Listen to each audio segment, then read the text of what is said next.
Olá, tudo bem? Vamos estudar juntos hoje mais uma lição de número 3, que tem como título Pacto do Dízimo. Nas lições anteriores, nós vimos que Deus ele convida os seres humanos a fazerem parte da sua família, da família celestial.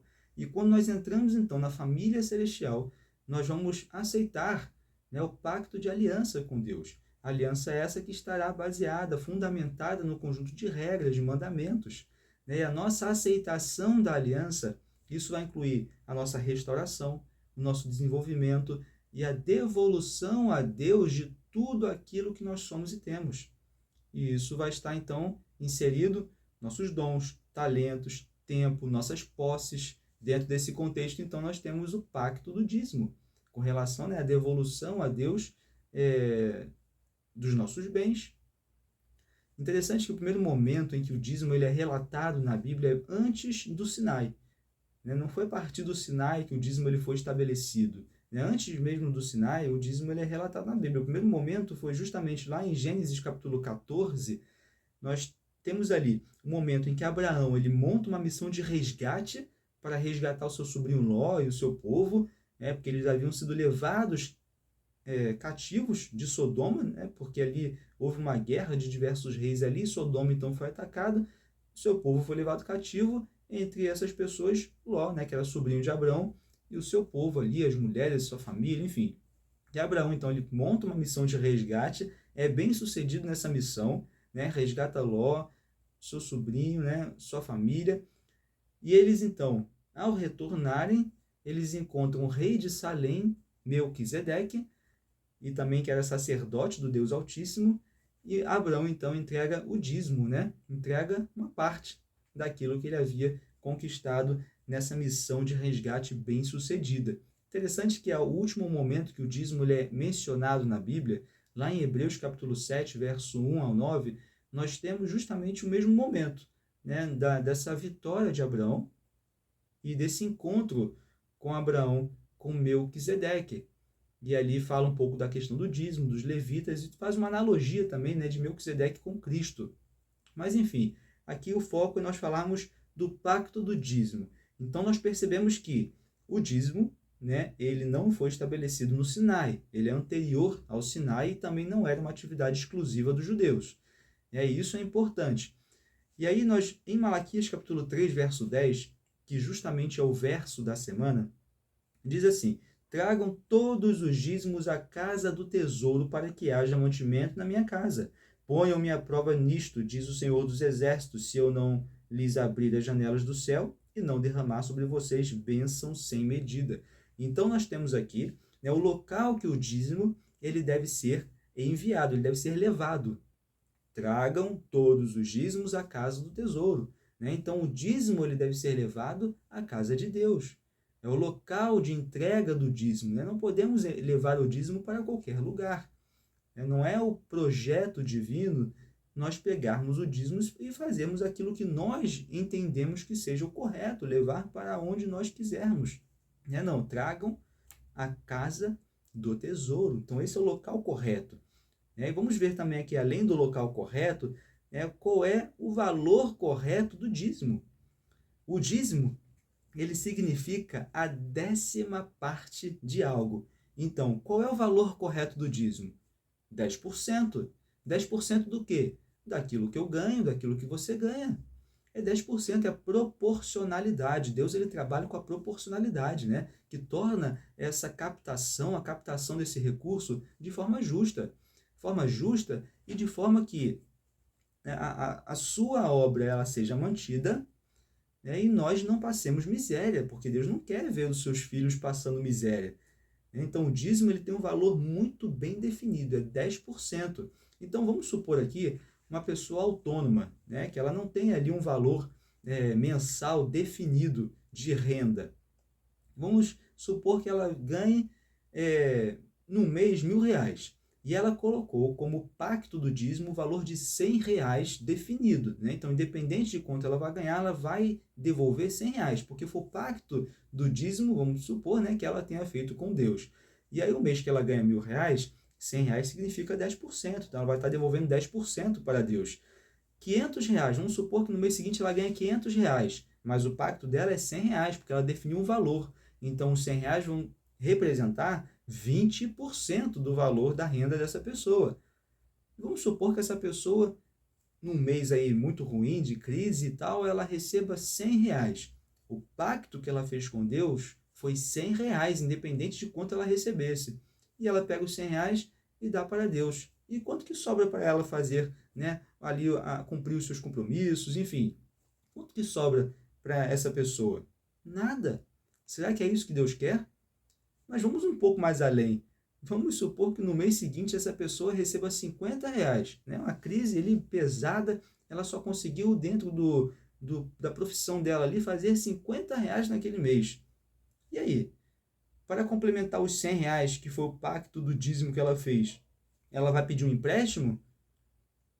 Deus ele não quer isso. Por isso que ele trabalha com a proporcionalidade, né? É 10%, é décima parte, né? Ganhou tanto, é a décima parte, é 10%, ele requer de volta com um propósito específico, né? E que propósito específico é esse? Está lá em Números, capítulo 18, no verso 21 ao 24, nós temos qual é o propósito do dízimo, né? Qual é a funcionalidade do dízimo.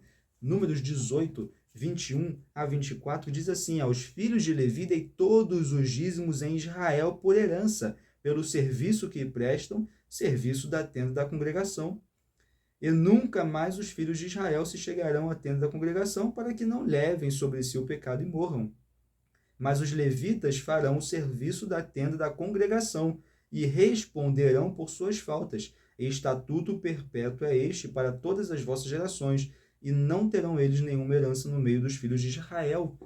Lemos aqui números do verso 21 até o verso 23 do capítulo 18. Aqui está o propósito do dízimo.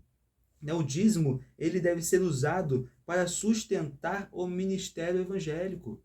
Aqui nós vemos que os levitas eles foram separados para um serviço específico, um serviço consagrado, um serviço santo, ali de cuidado, da tenda da congregação. Os levitas eles não receberam grandes terras ali, como as outras tribos receberam, grande quantidade de terras, mas eles então eram sustentados pelo dízimo. E aí, o dízimo ele tinha a funcionalidade de sustentar os ministros para que todo o serviço da tenda da congregação ela fosse executada. Então, o dízimo ele é justamente, ele tem por funcionalidade sustentar os ministros do evangelho. Os ministros do evangelho são sustentados pelo dízimo. E aí, uma coisa que eu acho muito interessante na Igreja Adventista do Sétimo Dia é que os ministros do evangelho, os pastores, eles trabalham exclusivamente na obra do evangelho, eles trabalham exclusivamente. Eles não podem ter outros trabalhos, porque eles são sustentados ali pelo dízimo para executar a obra do evangelho, da execução da obra do evangelho, da administração da casa de Deus. Então, eles são ali separados e trabalham exclusivamente para o avanço da obra de Cristo.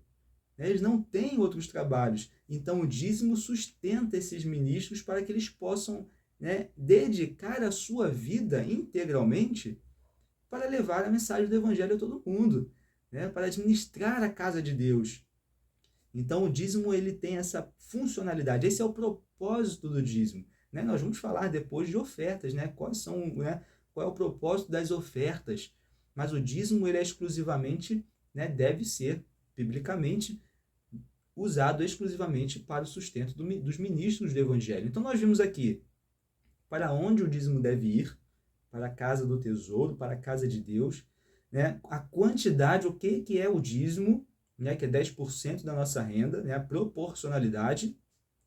E vimos aqui o propósito do dízimo, a funcionalidade do dízimo, que é o sustento dos ministros do Evangelho. Inclusive, os levitas, eles recebiam dízimo, como seu sustento, mas de tudo aquilo que eles também recebiam, enfim, daquilo que eles tinham, eles também tiravam o dízimo. Então, era uma prática também dos levitas.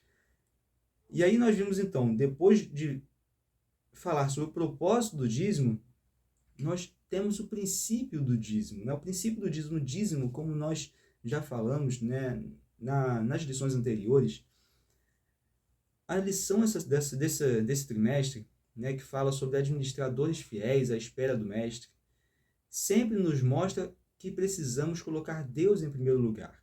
Né? E o pacto do dízimo nos ajuda a desenvolver a nossa confiança em Deus, a desenvolver a nossa fé em Deus. Né? Quando nós colocamos Ele em primeiro lugar, né, nós aprendemos a confiar nele. E o dízimo nos ajuda, porque o entregar 10% da nossa renda à casa do tesouro, né, requer confiança, requer fé. Então nós precisamos entender que o pacto do dízimo, né, é benéfico para a obra do Evangelho, claro, né, para o avanço da obra de Cristo, claro, mas também para nós individualmente, né, porque ela nos ajuda a executar, a exercer, né, a nossa fé, a nossa confiança em Deus. Quando nós colocamos Ele em primeiro lugar, então nós não tememos absolutamente nada. E se Ele pede 10% da nossa renda, nós vamos entregar, porque nós confiamos nele. Se é o que Ele pede, nós entregamos. Se Ele pedisse 15%, 20%, né, entregaríamos também. Mas Ele pede 10%. Ele pede 10%. Né, que nós, então, possamos ter esse entendimento, né, de que precisamos honrar a Deus também através dos nossos dízimos. E aí nós vemos lá, para terminar, Mateus capítulo 25, verso 19 até o verso 21, nós temos ali a parábola dos talentos, né, quando Cristo ali quer levar um ensinamento, né, sobre a espera, justamente, né, a espera do retorno do mestre. Né? Ele fala que um homem, né, que se ausenta, ele chama ali os 3 servos para poder entregar uma quantia de talentos para cada um deles. E na sua ausência, então, eles deveriam administrar fielmente esses talentos. E quando o mestre ele retorna, ele chama um por um para receber novamente ali, para receber de volta aquilo que foi colocado sobre eles para que eles pudessem administrar. E aquele homem que recebeu, aquele servo que recebeu 5 talentos, ele devolve os 5 talentos e mais 5. Outro servo, né, que foi-lhe confiado 2 talentos, ele devolve 2 e mais 2. E o último, que foi-lhe confiado 1 talento, né, esse guardou, esse escondeu o talento, ele não desenvolveu esse talento e devolve então o mesmo talento. E para os servos, né, que desenvolveram os talentos, né, que souberam administrar fielmente esses talentos, Cristo, né, aquele homem, né, que voltou, no caso, né, retornou, que representa o próprio Cristo, ele diz assim, lá no verso 21, né, disse-lhe o Senhor, muito bem, servo bom e fiel, foste fiel no pouco, sobre o muito te colocarei, entra no gozo do teu Senhor. Mas para aquele, né, que não soube, né, que não administrou fielmente o seu talento, o Senhor, ele falou o seguinte, servo mau e negligente, sabias que ceifo onde não semeei e ajunto onde não espalhei? Então, que nós possamos, né, ter a compreensão que Deus ele coloca sobre nós dons, talentos, nosso tempo, os nossos bens. Né? Ele pede que nós administremos fielmente. Com relação aos nossos bens, Deus ele pede 10% de volta para o avanço ali do seu evangelho, a sustentar os nossos ministros. E que nós possamos, então, né, futuramente, quando Cristo retornar, ele possa olhar para cada um de nós e dizer, né, servo bom e fiel, foste fiel no pouco, no muito te colocarei, entra no gozo do teu Senhor. Quem não quer escutar isso? Queremos escutar isso, mas precisamos ser administradores fiéis, né? Que possamos então administrar fielmente tudo aquilo que Deus coloca sobre cada um de nós, para que então, quando Jesus retornar, ele possa nos chamar a entrar no gozo do teu Senhor. Que Deus te abençoe, nós nos veremos então na lição número 4. Até lá!